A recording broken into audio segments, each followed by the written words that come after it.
বর্তমান যুগের মা বাপেও বড় স্বার্থপর হয়ে গেছে।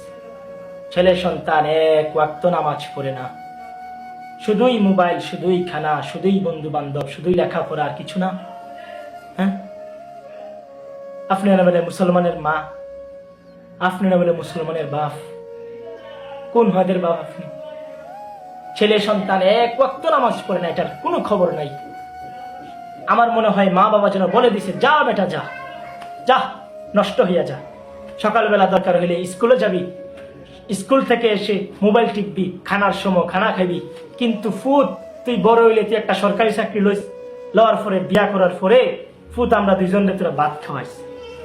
এখন তোর আখিরাত চান্দের দেশও যাক না বাংলাদেশও যাক, এটা আমার দেহার বিষয় না, বুঝছেন না? মানে মা বাপের সাফ কত হইলো, তুই এখন চল নিজের ইচ্ছা মতো, নামাজ পড়লে পড়বি, না পড়লে নাই, কিন্তু তোর কাছে আবদার আমার, বিয়ে করার পরে বড় হইলে আমার দুগলা ভাত দিস, আমারে খাবার খাওয়াইস। তোর আখেরাতের কোনো দরকার নাই, আখেরাতের কোনো প্রয়োজন নাই। এটা কি মা বাপ? দুনিয়া স্বার্থপর, স্বার্থপর মা বাপ।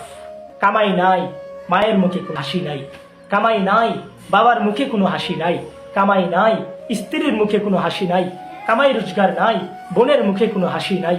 আহ দোস্ত, এই জন্য বললাম দুনিয়া বড় স্বার্থপর।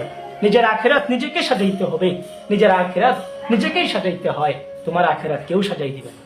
সবাই তোমার টাকা টাকা টাকা টাকা, শুধুই টাকা, শুধুই টাকা, শুধুই টাকা।